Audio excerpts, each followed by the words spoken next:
Hey guys, I had to quickly make this assignment. I apologize if there was some confusion on it.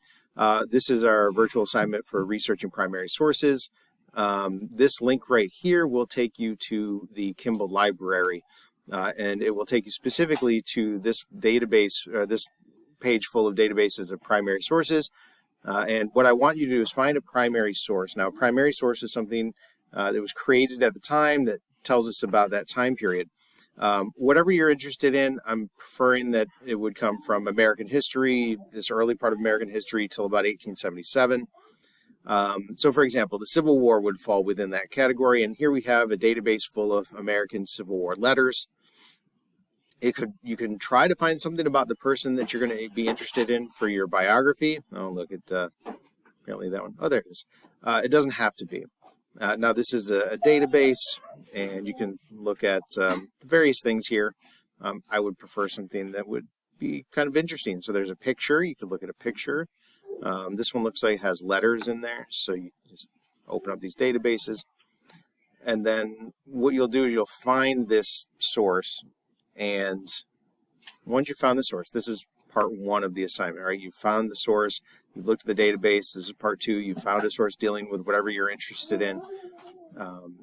It could, like I said, it could be about your biographical subject, but it doesn't have to be. And then you're going to go to the National Archives page. When you get to the National Archives page, this is the interesting part. They have some documents on here that are supposed to help you to analyze sources. One of the things that you need to do as a historian is to look deeper than just reading the words on the text. So let's say, for example, we had found that letter, and I'm going to look over here for intermediate or secondary students because you're not novice younger students, so you don't need these ones. These are very basic. They're cartoony. You could look at these worksheets as well.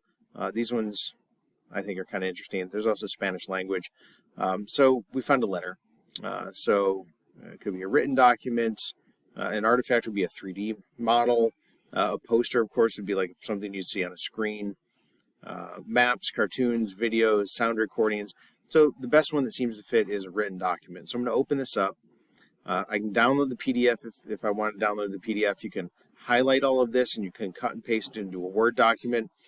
Either is fine. You can use something like PDF Escape, or I think now even Adobe, you have the ability to write on the PDF.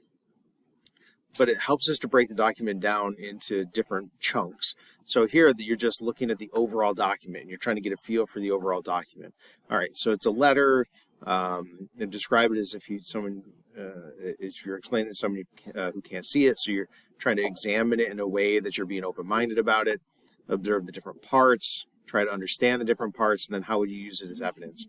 This isn't intended to be a full-on research paper, but as I'm asking you to make annotated bibliographies or to make written works cited pages, you want to make sure that you're looking at these sources more deeply than you might otherwise.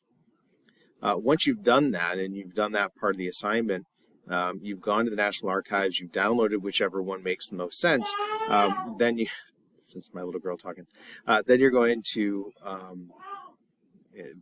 either as a PDF or as an HTML on a Google Doc or a Word document, just upload that into the submission folder so that I can see that you examined a source and you've broken it down according to the NARA.